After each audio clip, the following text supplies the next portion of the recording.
Book of Exodus, Chapter 3, from the Sunday School Bible. Copyright, The Sunday School Bible, LLC, 2025. All rights reserved. 1446 BC, the burning bush. God speaks to Moses.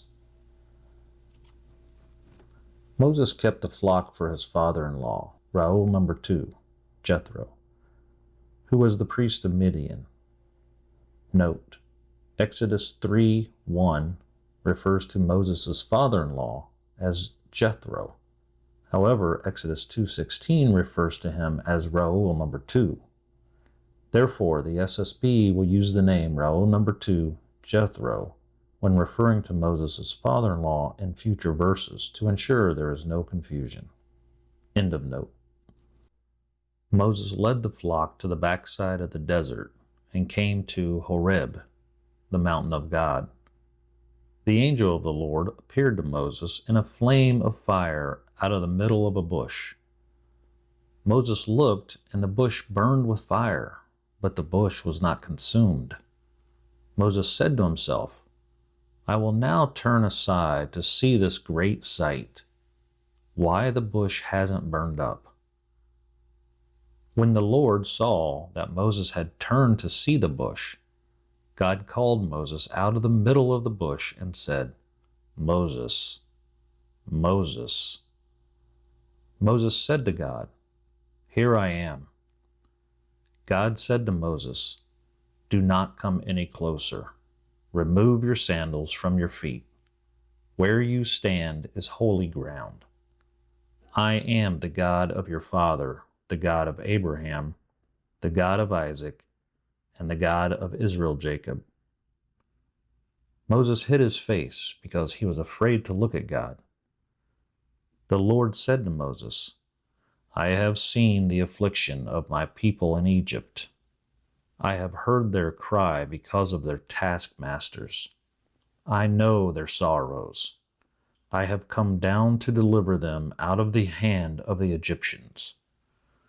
I have come to bring them up out of that land, to a good land, to a large land, to a land flowing with milk and honey, to the place of the Canaanites, Hittites, Amorites, Perizzites, Hivites, and Jebusites. The cry of the children of Israel Jacob has come to me. I have also seen how the Egyptians oppress them. Come now, and I will send you to Pharaoh, so that you may bring my people, the children of Israel Jacob, out of Egypt." Moses said to God, "Who am I that I should go to Pharaoh, and that I should bring forth the children of Israel Jacob out of Egypt?" God said to Moses, "I will be with you. This will be a sign to you that I have sent you. When you have brought the people out of Egypt, you will serve God upon this mountain." Moses said to God, "Behold, when I go to the children of Israel Jacob and say to them, 'The God of your fathers has sent me to you,' they will say to me, 'What is his name?' What should I say to them?" "I am sent you." God said to Moses, "I am that I am. You will say this to the children of Israel Jacob, 'I am has sent me to you.' And you will say this to the children of Israel Jacob, 'The Lord God of your fathers, the God of Abraham, the God of Isaac, the God of Israel Jacob, has sent me to you. This is my name forever. This is my memorial to all generations. Go and gather the elders of Israel and say to them, 'The Lord God of your fathers, the God of Abraham, the God of Isaac, and the God of Israel Jacob, appeared to me. The Lord God said, I have visited you, and I have seen what the Egyptians have done to you in Egypt. And I have said, I will bring you up out of the affliction of Egypt to a land flowing with milk and honey, the land of the Canaanites, Hittites, Amorites, Perizzites, Hivites, and Jebusites. The children of Israel, Jacob, will listen to your voice. You and the elders of Israel will go to Pharaoh, the king of Egypt, and you will say to Pharaoh, the Lord God of the Hebrews has met with us. Now, we beg you, let us go on a 3-day journey into the wilderness, so we may sacrifice to the Lord our God.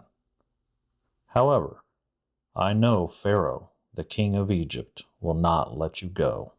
No, not without a mighty hand.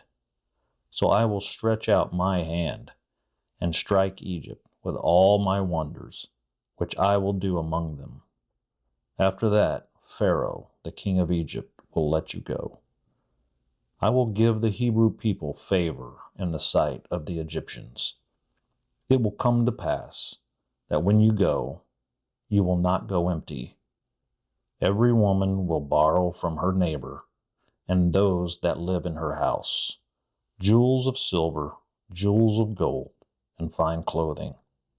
By doing this, you will put the silver jewels, gold jewels, and fine clothing upon your sons and upon your daughters, thereby stripping the Egyptians of their valuables.